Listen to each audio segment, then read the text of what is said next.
Bismillahirrahmanirrahim. Assalamualaikum warahmatullahi ta'ala wabarakatuh.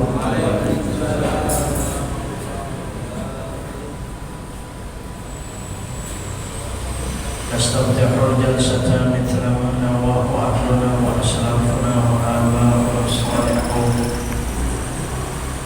Allahu yudkhilu niyatina fi niyatihim wa a'malana fi a'malihim wa maqasidana fi maqasidihim. Al-Fatihah ila hadratin Nabi Muhammadin sallallahu alaihi wasallam wa ala alihi wa ashabihi wa azwajihi wa dhurriyyatihi wa ahli baitihi ajma'in. Thumma al-Fatihah ila arwahi jami'il ulama'i wal musannifin al-mukhlisin lillahi rabbil alamin.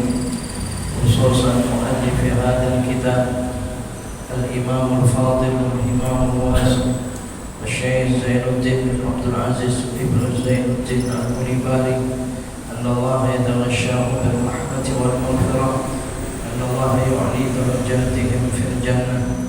ثم الفاتحة على نية أن الله الكريم يفتح علينا فتوح العارفين ويفقهنا في الدين ويعلمنا التأويل ويهدينا إلى سواء السبيل ويفيض على قلوبنا ما أفاضه على قلوب عباده الصالحين. أن الله الكريم يرزقنا كمال الإخلاص واليقين ويجعلنا من عباده المتقين.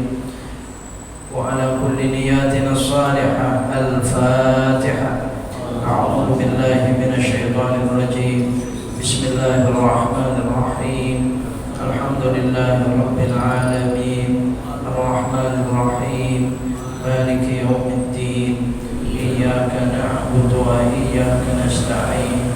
اهدنا الصراط المستقيم صراط الذين أنعمت عليهم غير المغضوب عليهم ولا الضالين. آمين. Bismillahirrahmanirrahim. Alhamdulillahi rabbil alamin alladzi arsyadana wa amarna ila kulli ta'atihi wa imtithali awamirihi walladzi nahana wa zajarana an kulli ma'siyatihi wa kufrihi. Asyhadu an la ilaha illallah wahdahu la syarika lah iqraran bi rububiyyatihi wa bi wahdaniyatihi.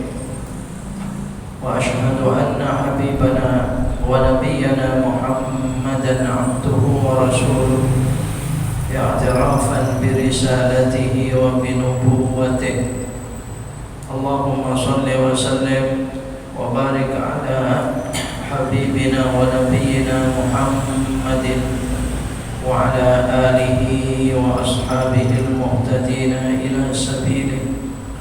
Subhanaka la ilma lana illa ma 'allamtana innaka antal alimul hakim. Fa'allimna uluman nafi'ah fid dini wad dunya wal akhirah. Amma ba'd.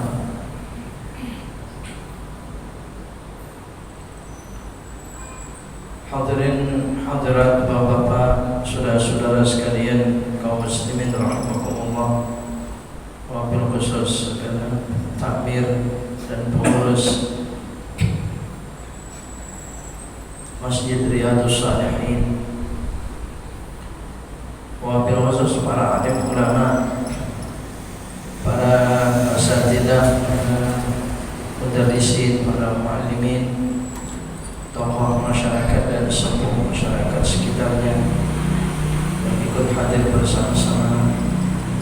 Bapak-bapak, saudara sekalian, kaum muslimin rahimakumullah, semua yang hadir pada kesempatan mulia malam hari ini di waktu yang mulia, di tempat yang mulia. Insyaallah kita semua hamba Allah yang selalu dirahmati, diridhai, dimuliakan oleh Allah Subhanahu wa taala. Amin. Allahumma amin. Kita bersyukur kepada Allah dan memang harus harus kita senantiasa mensyukuri segala nikmat dan rahmat-Nya yang Allah menggerakkan kepada kita, terkhusus pada saat-saat semacam ini. Anugerah besar kembali diberikan oleh Allah, kecintaannya diberikan oleh Allah, apa yang Dia Allah sukai diberikan kepada kita semua, yaitu berupa duduk berkumpul berjamaahnya kita dalam mengingat Allah dalam majelis ilmu yang sampai-sampai hadiah besar itu disiapkan oleh Allah untuk kita semua, yang karena Allah keridhaannya yang kita tuntut dengan amanah mulia kita. Semoga amal saleh ibadah kita diterima oleh Allah Subhanahu wa taala. Amin. Allahumma amin.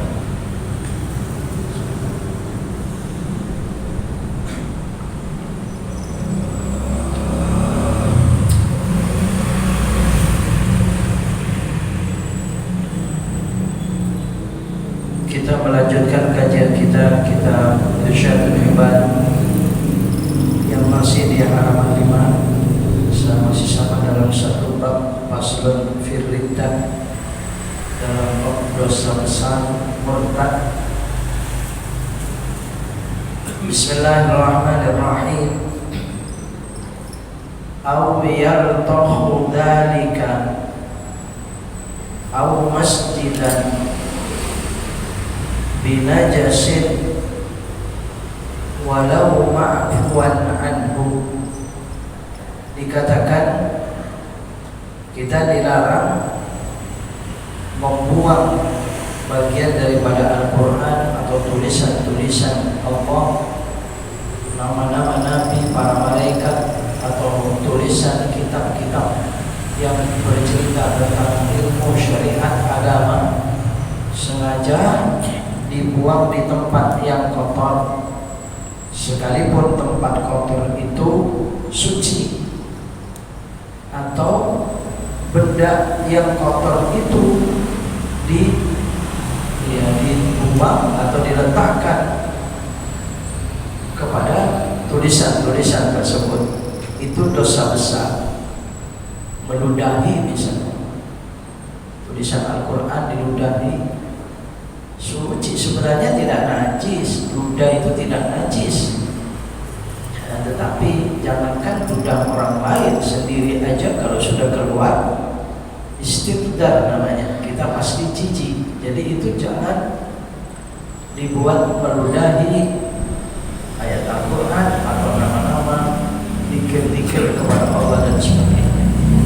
Kemudian selanjutnya au yartah, yang menodai, melempar, menodai dari hal tersebut, au masjidan, atau kepada masjid.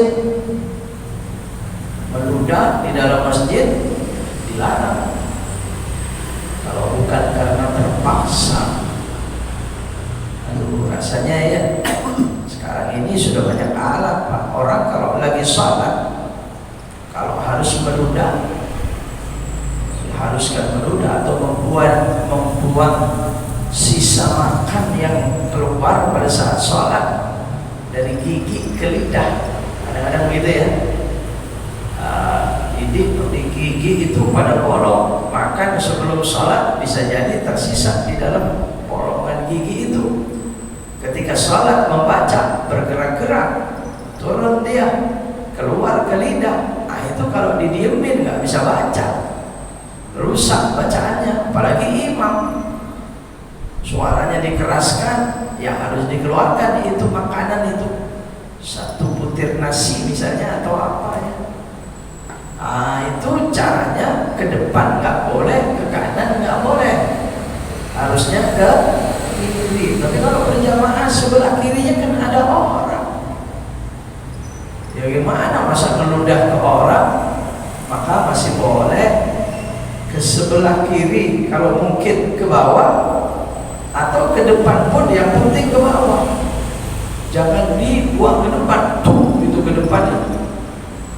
Karena di hadapan kita itu Allah, di tempat Tempat sujud kita itu ada kedua kaki Allah.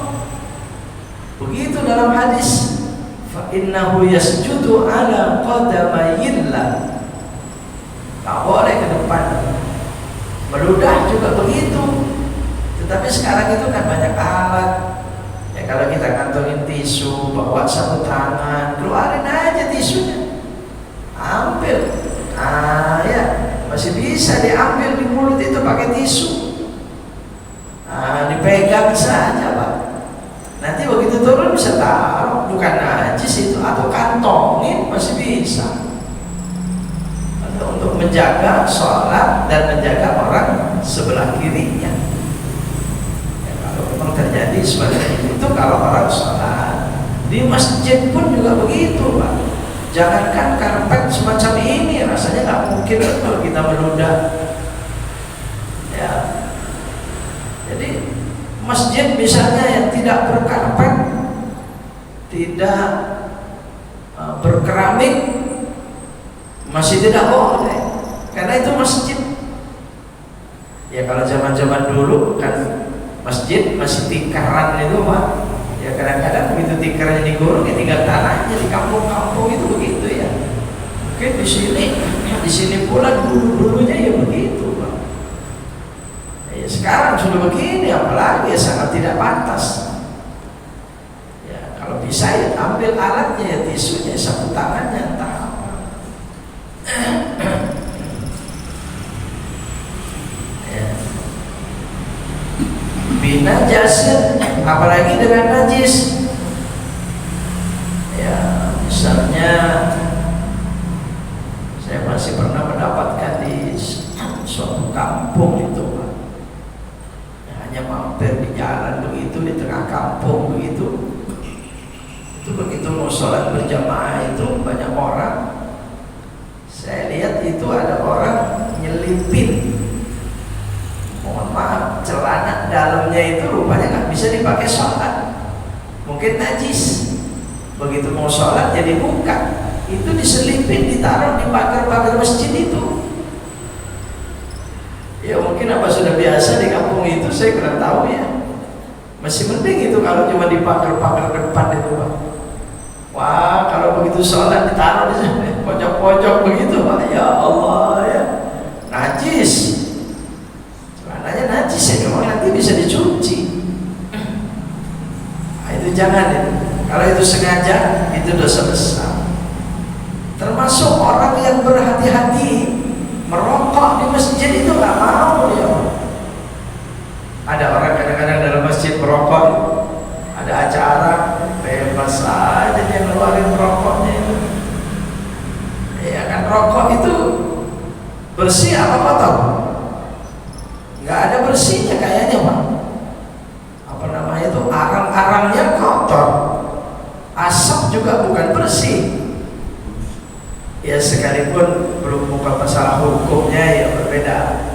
Hukum rokok itu kita maklum semuanya ya. Jadi kalau ada orang yang berhati-hati, dia menghormati masjid, rokok aja mesti keluar dari masjid ya.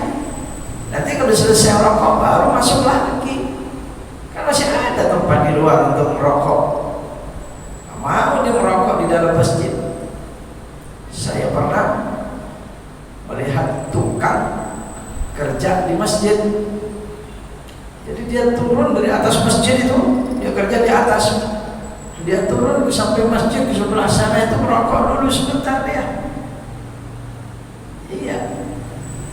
Saya tanya, oh istirahat dulu ya Pak, merokok dulu ya Pak. Iya Pak Ustaz, kan merokok di atas masjid, katanya masjid itu ke atas masjid semua begitu. Oh paham, dia berilmu ini tukang ini. Oh iya betul Pak. Jadi dia merokok di atas masjid aja nggak mau. Ini orang yang berhati-hati. Karena dianggap memang semua tanah masjid ini ke bawah sampai bumi ketujuh itu masjid, sampai langit ketujuh itu masjid. Iya benar. Dipilih oleh Allah Subhanahu Wa Taala. Ya, kalau Ka'bah itu lurusnya namanya Baitul Ma'mur, ya. Langit ketujuh. Tempat tawafnya para malaikat.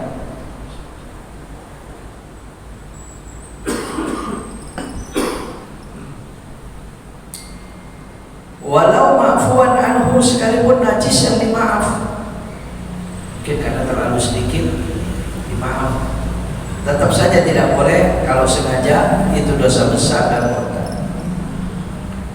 Wa ka'an yunkira nubuwata nabiyyin, ada orang mengingkari kenabiannya seorang nabi. Gak boleh. Nabi dikurangi yang satu, bukan nabi, 24, bukan 25 nabi yang wajib diketahui namanya. Ingkar dia dengan seorang nabi, itu dosa besar yang ajma'ah 'alaiha, yang ulama sudah sepakat atas kenabiannya nabi tersebut. Memang betul-betul nabi. Ya beda kalau cuma orang ngaku-ngaku nabi, Pak, maka wajib kita ingkarnya itu, jangan percaya. Kalau ini yang ajma' 'alaiha, makanya pakai ajma' 'alaiha, karena takut terjadi yang palsu-palsu itu. Ya kalau terus yungkira nubuwata nabiyyin, terus enggak ada ajma' 'alaiha, ingkar kepada seorang nabi. Bagaimana kalau ada nabi baru, kemudian nabi orang mengaku nabi? Jangan-jangan termasuk ini ingkarnya kepada dia dosa besar. Nanti diakui kenabiannya dia. Nah ini ditolak ini, ya, dengan kalimat ajma'a 'alaiha gitu. Jadi kalimat ajma'a 'alaiha itu ternyata penting. Au inzala kitabin, atap pada wawunya itu ka'an yunkira inzala kitabin, yunkir.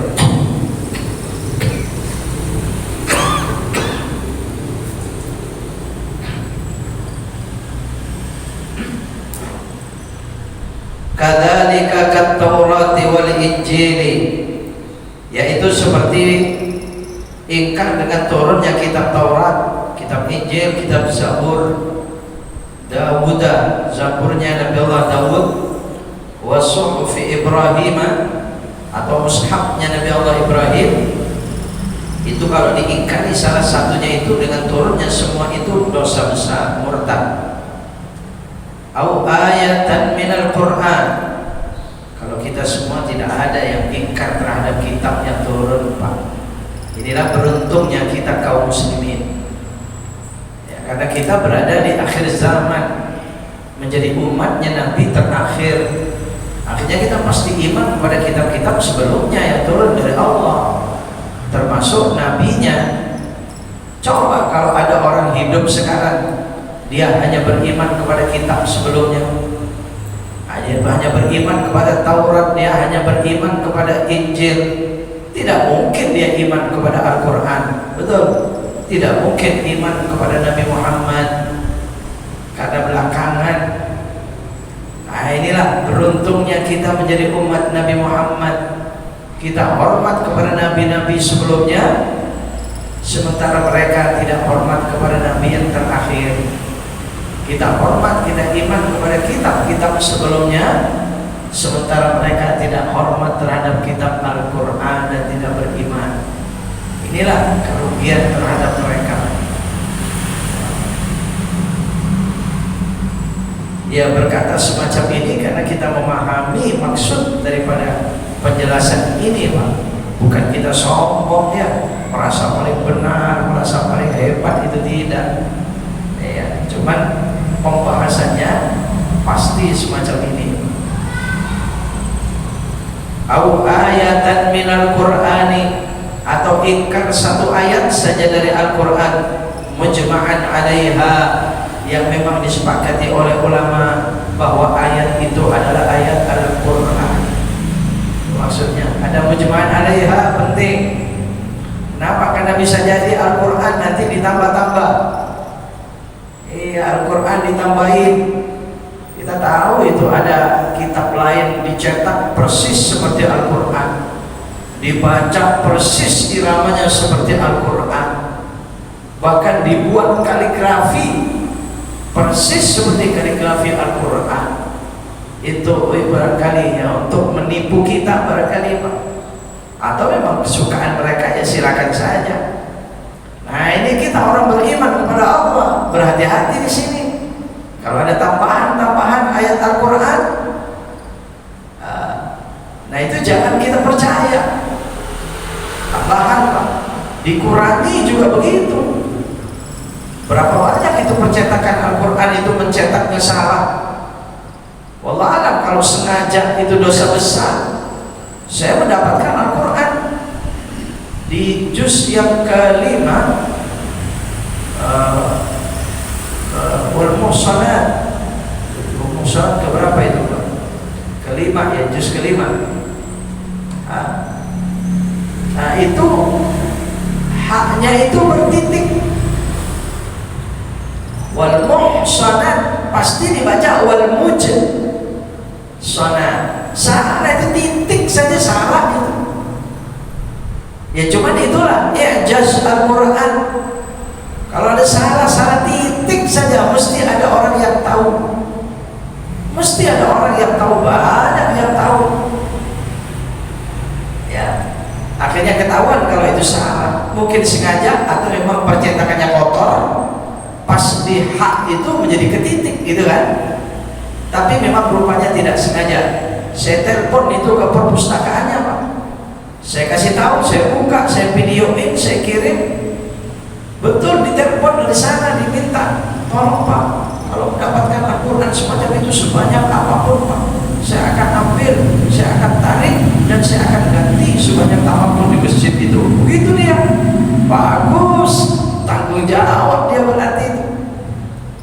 Ada lagi di surah Kahfi itu yang sangat fatal itu sebenarnya itu kesalahannya itu.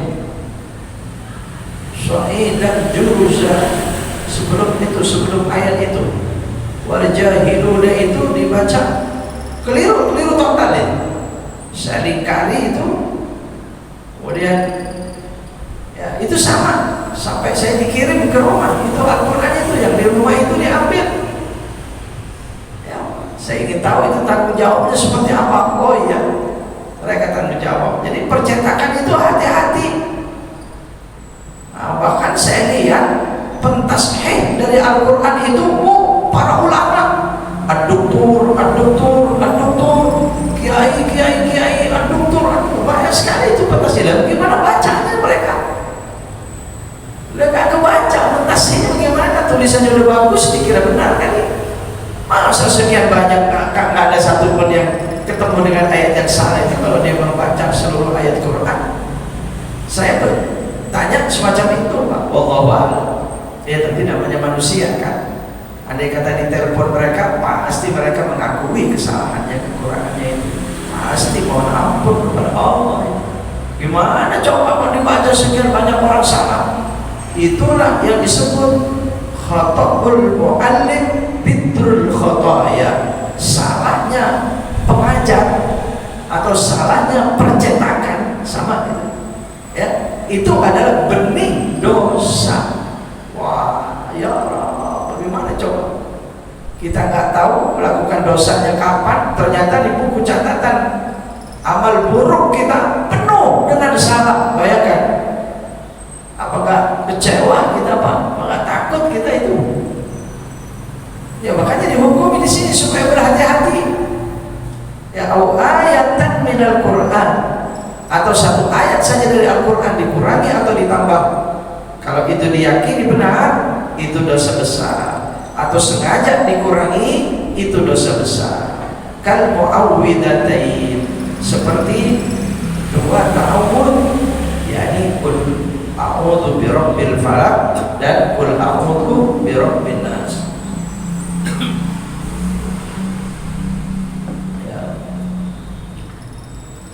Kal mu'awwidatain, mu'awwidatain itu nggak usah aja dah, nggak usah kita pakai aja dah. Ya misalnya cuma pakai satu aja, qul a'udzu birabbil falaq, pakai satu aja. Gimana dikuranginya itu? Mu'awwidatain, padahal ya memang di daftar isi gak bakal ketemu surah mu'awwidatain. Itu dimaksud adalah qul a'udzu birabbil falaq, qul a'udzu birabbin nas. Kemudian dikurangi salah satunya, itu dosa besar. Selanjutnya au yungkiru wujuba wajibin, atau ingkar terhadap wajibnya segala sesuatu yang wajib, memang sudah benar-benar wajib. Kemudian diingkari kewajibannya, apalagi yang mujma'an alaih, yang memang sudah sepakat ulama apa kewajibannya itu apa. Terserah apa yang wajib, penting memang hukumnya wajib. Orang kalau berdosa diwajibkan segera tobat.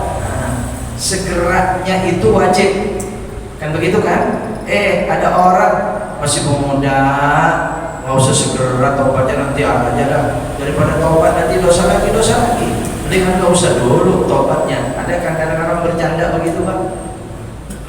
Doa masa itu murtad itu, karena tasarrahnya itu wasari'u ila maghfiratin min rabbikum, itu kan bersegeranya itu hukumnya wajib, perintah Allah Subhanahu wa taala. Ya, ada orang seperti itu Pak. Ya, dikatakan tidak wajib bersegeranya taubat. Apalagi seperti kewajiban-kewajiban yang qat'i, ya, tidak bisa ditawar. Au nadaba mandubin, atau ingkar terhadap kesunahan segala yang disunahkan. Sudah jelas-jelas itu disunahkan, kemudian dia tidak mau menghukumi sunnah. Ya, pertama sunnah itu yang memang pernah dilakukan Nabi, satu. Yang kedua yang disunahkan itu yang pernah disabdakan oleh Nabi, kedua. Yang ketiga mungkin Nabi tidak pernah melakukan dan tidak bersabda, tapi ketika sahabat melakukan, Nabi mendiamkan. Itu termasuk bagian dari sunnah. Itu sampai sahabat, kemudian sampai setelah sahabat, bahkan sudah jauh, mungkin saat ini itu ada kreasi-kreasi wajah, kreasi-kreasi kebaikan, kreativitas baik, manfaat, berguna, berfaedah, penting, perlu, seperti maulid Nabi. Itu masih bagian daripada sunnah Rasul. Kenapa? Kan ada hadisnya jelas, man sanna sunnatan hasanah. Ya, Nabi tidak pernah melakukan, Nabi tidak mencontohkan, tidak seperti adakan acara maulid Nabi nanti setelah saya, tidak ada. Tapi akhirnya termasuk sunnah. Jadi kalau maulid Nabi, peringatan maulid Nabi itu dia tidak mau menghukumi sunnah, murtad. Ayo. Dan kalau kita kembali ke sini, au nadaba mandubin, au yungkiru nadba, boleh nadba, boleh nadaba. Itu masdar daripada nadaba, yandubu nadba, fa'lan, ya. Au yungkiru nadba mandubin, ingkar dengan kesunahan yang memang disunahkan. Orang itu mereka membalik, misalnya Pak, orang-orang yang tidak mau itu Pak, tidak mau mensunahkan acara maulid. Bagaimana kalau mensunahkan yang tidak sunnah? Gimana hukumnya? Sama. Kalau memang itu tidak ada kesunahannya, tidak ketemu dalilnya, tidak ketemu perintahnya, ya, lalu jatuhnya apa kalau tidak sunnah? Makruh. Jelas-jelas makruh dianggap sunnah. Tapi ini pun masih hilang, dalam hukum itu masih panjang. Kita lihat dulu seperti apa dia bisa mengatakan semacam itu. Yang mana coba? Yang mana mau dihukumi mensunnahkan yang tidak sunnah itu, yang mana coba? Lihat dulu, dia mencontohkan suatu contoh, kemudian bisa terima oleh syariat agama, boleh, silakan, saya pun mengiyakan. Ya. Misalnya, kalau yang sangat jelas, mensunnahkan, ini sekedar ingat saja, mungkin bapak-bapak saudara sekalian banyak contoh-contohnya. Ditaruh, kalau ada suatu ditaruhin sajen, ya, sajenan ya, paham ya, sajen. Wah, kalau ada cara begitu sunnah kita pakai sajen, itu ya. Nah, ini baru barangkali mensunnahkan yang suatu yang tidak sunnah, betul. baru silakan dikatakan bid'ah yang semacam itu, dhalalah, sesat itu ya. Itu para nelayan yang mau melaut, ombak lagi besar, gelombang lagi besar, akhirnya potong kerbau, kepalanya dilempar ke air itu sambil mengatakan, dewa laut, wah gitu ya, tenangkan air ini, kami mau melaut. Apa yang maksud dewa laut itu siapa? Kalau kita sebenarnya masih bisa. Dewa laut bagi kita ada, Pak, bagi orang beriman. Tapi ngapain pakai bahasa dewa laut? Oh, dewa laut itu maksudnya bagi kita Allah. Betul tidak? Penguasa laut. Ya sudah, bilang aja ya Allah. Kenapa mesti dirubah-rubah? Itu yang paling bagus sebutan untuk Allah.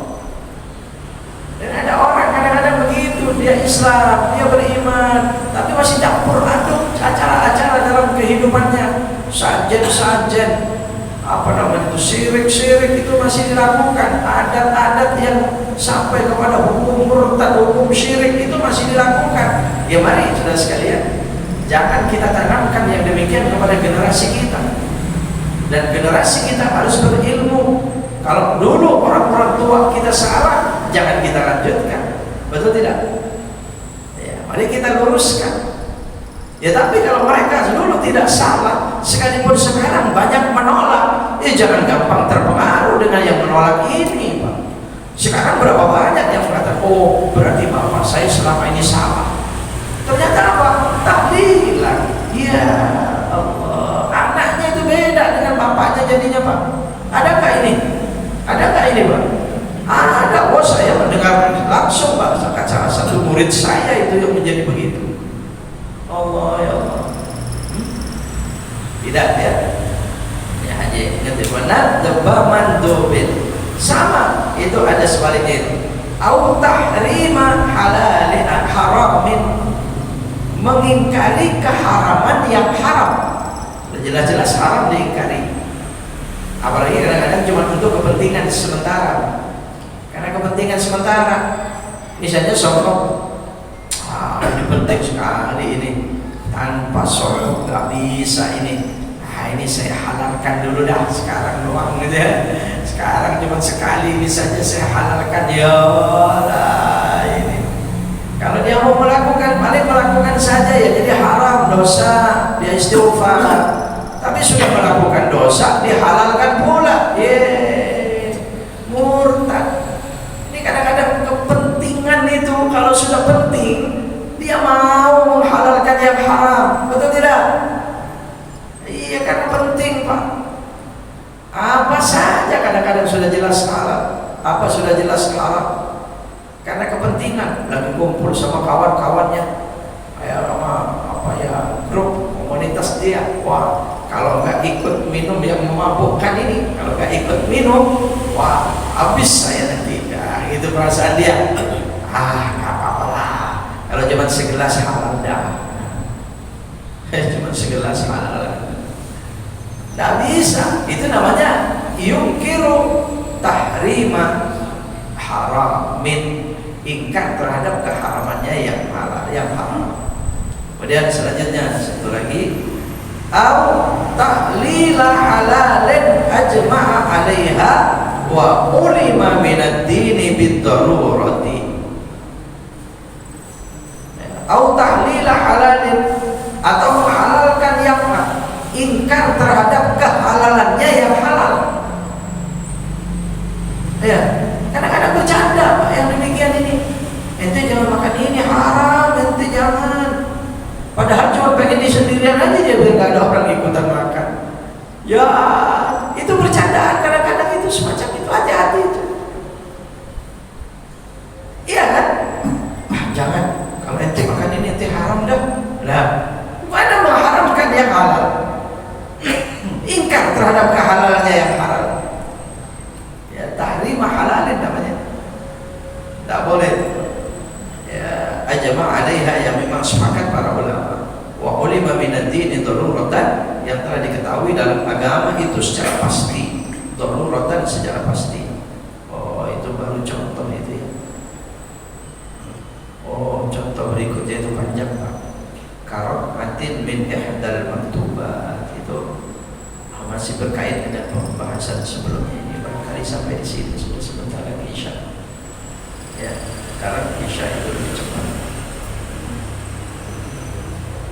Apa masih banyak? 5 menit lagi.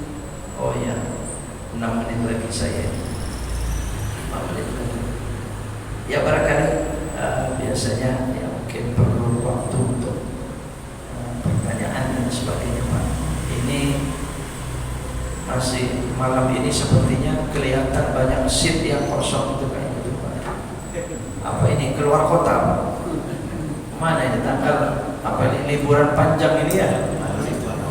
Kemana ini? Oh Maulid. Oh Masya Allah, mengikuti Maulid tempat lain. Oh mulia, silakan sama-sama ya. Takutnya cuma keluar kota Pak. Kalau keluar kota ya bagus, mudah-mudahan tujuan mulia. Tapi nggak kalah kita. Kalau mereka keluar kota, malam ini di tempat ini kita keluar angkasa. Tenang kita apa? Coba mereka cuma keluar kota, kita keluar angkasa. Kenapa?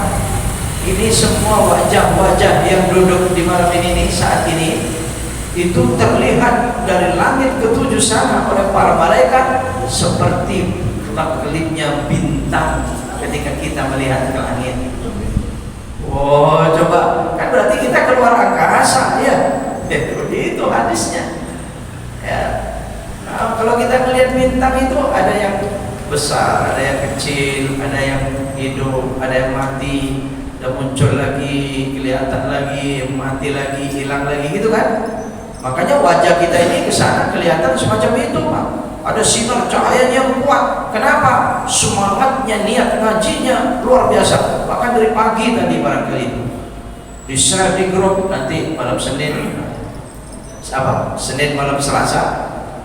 Berniat ya, oh kepentingan saya taruh dulu. Wah sinar cahayanya besar itu dilihat dari langit. Ada yang cuma kebetulan mampir, maha bersinar juga sih, cuma dia begitu. Lebih bagus daripada tidak. Ada yang terpaksa, ya bersinar juga, cuma muncul hilang, muncul hilang. Ketika duduk, namanya terpaksa, ngantuk. Namanya orang ngantuk, sadar hilang, sadar hilang, sadar hilang, gitu ya. Tapi kayaknya seger semua ini, tidak ada yang ngantuk ini, Masya Allah. Baik, oke ini sebentar lagi adzan Isya. Kalau masih ada yang ingin bertanya, apa cukup ya? Ya, kalau mau cukup ya, bertanya mungkin saya cukupkan sekian. Mohon dikasih tanda itu karomatin min ihdal maktubah. Wallahu a'lam bishawab. Bismillahirrahmanirrahim. Nawaitu taharrukan ila Allah Ta'ala afdalul dzikri fa'lam annahu la ilaha illallah, la ilaha illallah, la ilaha illallah, Muhammadur Rasulullah sallallahu alaihi wasallam. Kalimatu haqqin 'alaiha nahya wa 'alaiha namut wa biha nub'atu insyaallah ta'ala minal aminin as-salimin. Ya Allah biha, ya Allah biha, ya Allah bihusnil khatimah. Ya Allah biha, ya Allah biha, ya Allah bihusnil khatimah. Ya Allah biha, ya Allah biha, ya Allah bihusnil khatimah. Ya Allah biha, ya Allah biha, ya Allah bihusnil khatimah. Bismillahirrahmanirrahim. Alhamdulillahirabbil alamin. Allahumma shalli wa sallim wa barik ala habibina wa nabiyina Muhammadin wa ala alihi wa sahbihi ajma'in. Allahumma inna nas'aluka imanan la yartad wa na'iman la yanfad wa qurrata 'ainin la tanqati wa nas'aluka an-nadhra ila wajhikal karim wa nas'aluka murafaqata nabiyyika Muhammadin sallallahu alaihi wasallam fi